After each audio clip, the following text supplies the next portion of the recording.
Hey guys, we are back updating the power rankings for Survivor 44 following episode 7. And what was this episode? Where obviously, despite this being the first episode after the Earn the Merge twist, we have yet another twist where I guess they decided to accelerate the split tribal format, except instead of it being a double elimination, they just made it one. And they had it literally right after the Earn the Merge, which just made it feel even more ridiculous.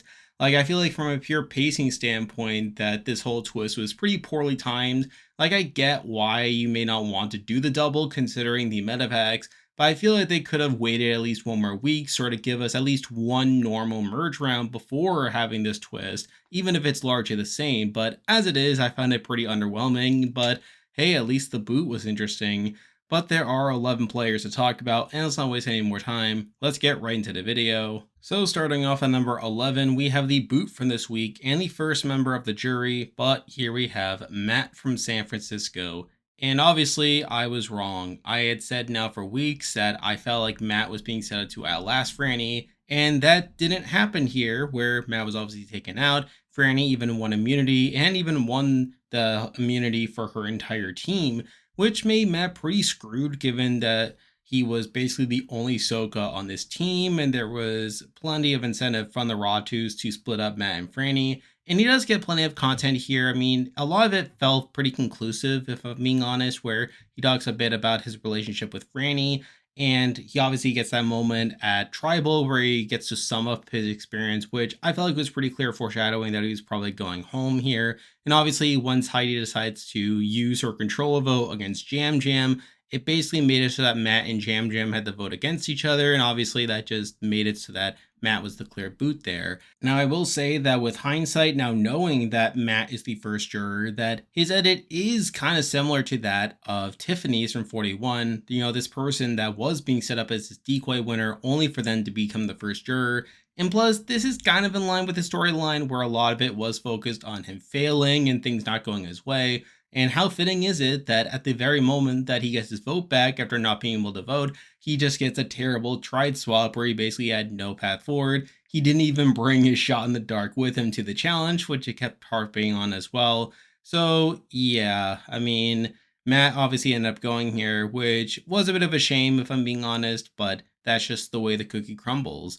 And with that, he is here at number 11. And with that, there are 10 players left in the game to talk about, and as usual, I'll be ranking them based on how likely I think they are to win based on their edit and current game position. By number 10, I did decide to bump this person back to the bottom, but here we have Jamie. It's not even that this episode is bad for Jamie, or at least not as bad as what we've gotten before from her, but even so, she does say that Jan Jam's great socially and that he's a big threat, only for him to not even go home this round, which is not ideal there. Although she did also wonder whether Matt had an idol, so at the end of the day, it's not like she had that big of a preference. But really, I mean, I feel like I've largely said my piece about Jamie. I feel like she's not winning. I feel like she's been undermined over and over again during the season, and this didn't really change much.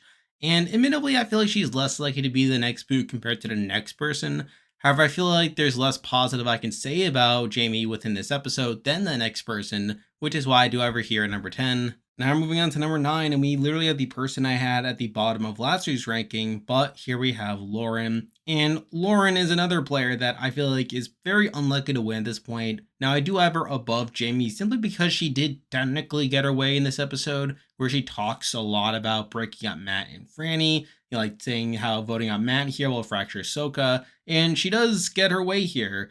Now, along the way, some of her content is circumstantial, given there's also talk about people wanting to flush her extra vote. And obviously at Tribal, we see Heidi use her advantage on Lauren, so she did have to get a bit of content there, but even then it was not enough to actually change the outcome of the vote. So at the end of the day, I feel like Lauren is someone that's probably not going to win. And if I'm being honest, I could see her being the next boot, particularly if we see Soka and Tika team up to take out one of the Ratus. I think Lauren is a pretty primed candidate for that, especially with her extra vote being more of a factor now.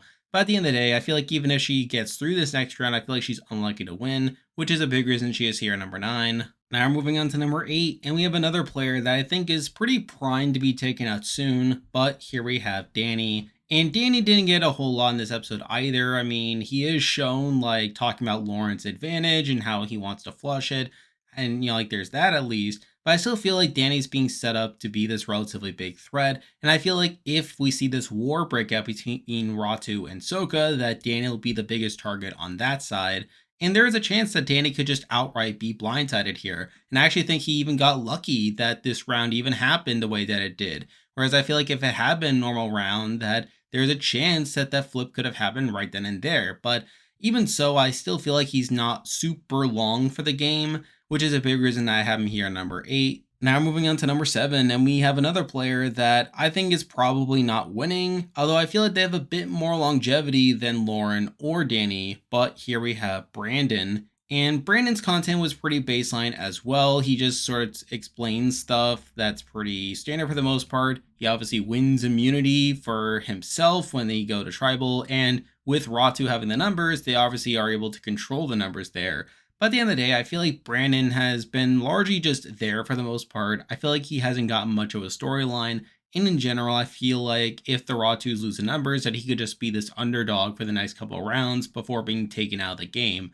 So it's for all those reasons that I feel like there's just not really much of a chance of Brandon winning the game. And because of that, he is here at number 7. Now moving on to number 6, and this is a person that I have had in somewhat high contention for a decent chunk of the season. But over the last couple of weeks, I did have them on the fringe, and I feel like now they're just pretty much out of it. But here we have Heidi. And I think this was a not good episode for Heidi, where a lot of her content was circumstantial, where she does get the advantage, like to control the vote, and she does get some content talking about it.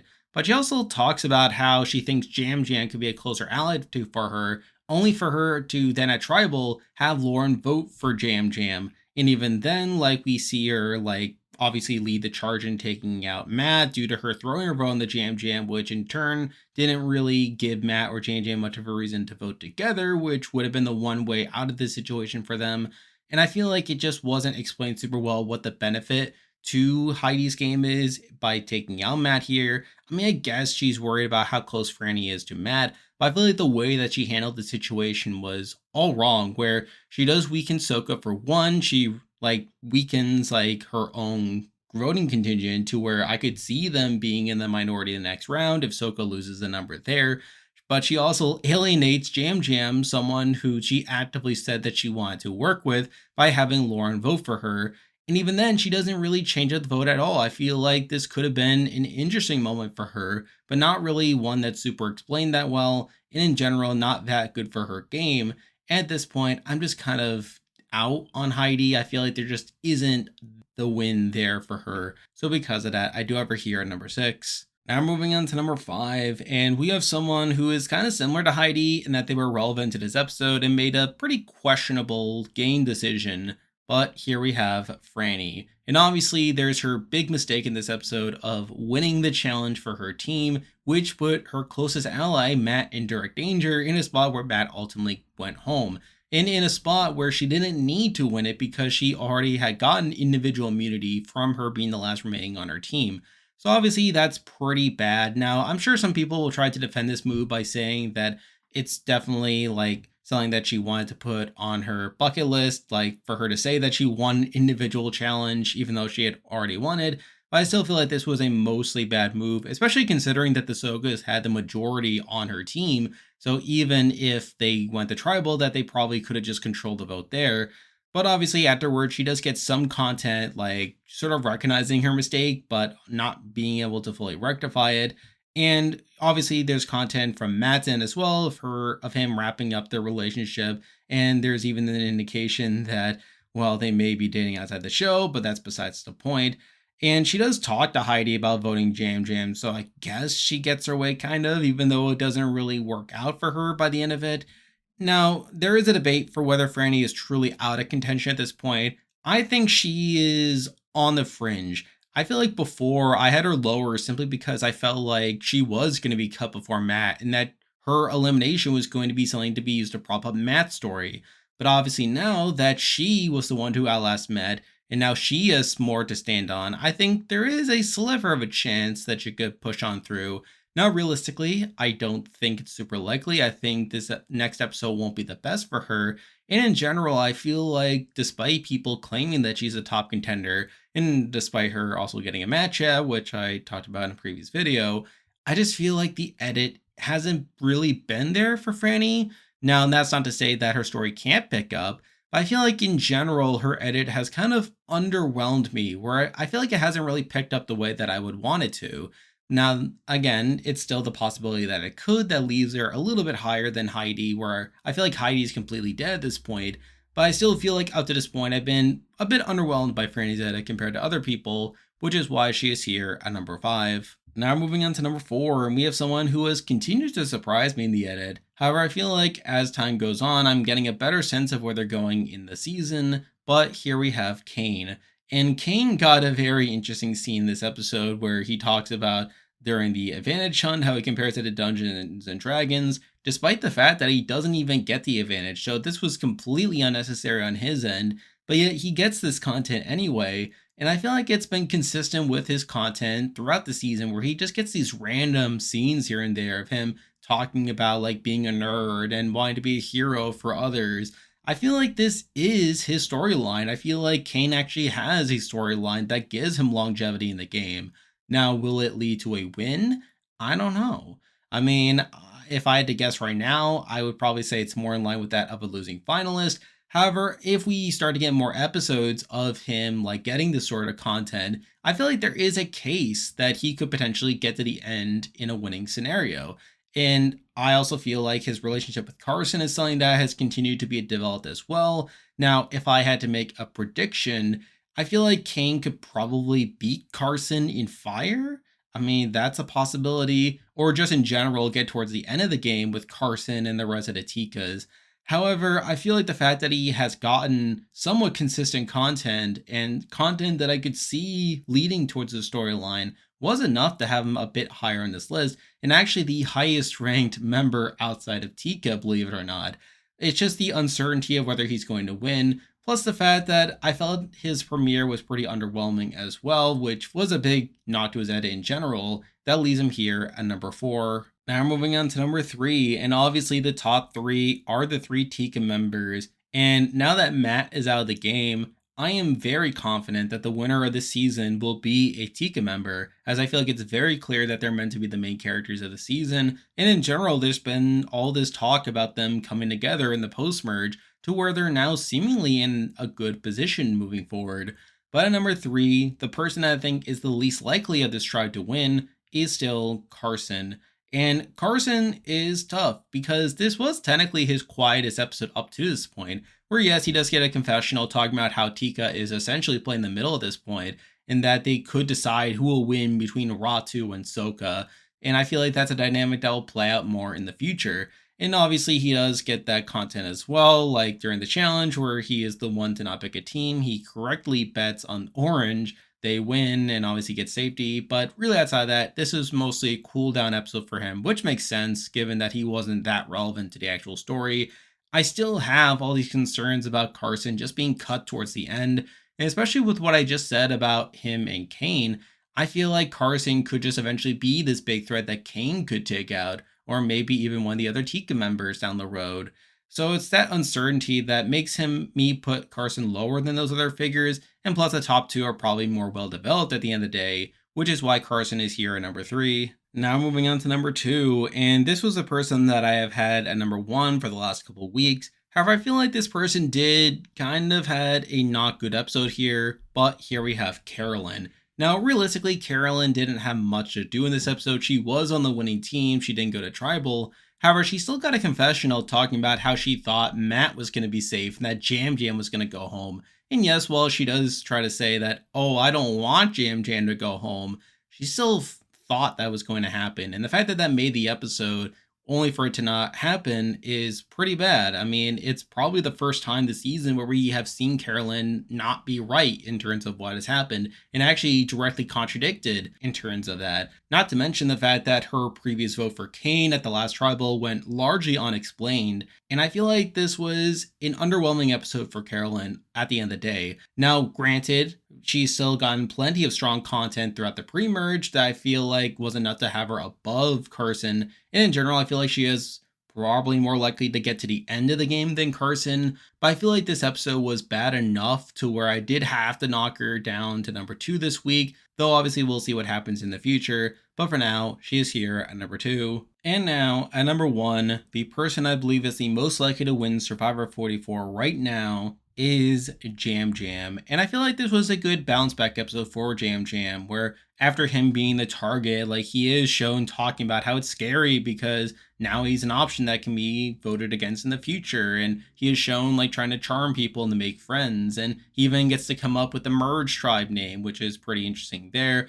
Now, obviously, he gets largely screwed over by this twist where he ends up on the bottom alongside Matt. And it's basically a scramble between Matt and Jam Jam to survive, and he is shown strategizing a bit. However, it's also during this that we get a very interesting scene at camp where Brandon is talking to Matt, of all people. You know, Matt's asking Brandon, like, whether the best Survivor player is the one that plays the best.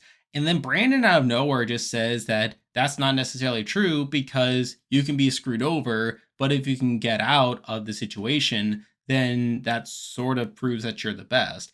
And after seeing that Jam Jam was the one to survive this tribal, and especially considering all these circumstances that Jam Jam went through in the pre-merge, such as him being on the bottom after Sarah went home at the swap, and then even in this last episode, him like potentially being targeted during the Josh round, I feel like Brandon may have actually been talking about Jam Jam in this situation, even though he was technically talking to Matt.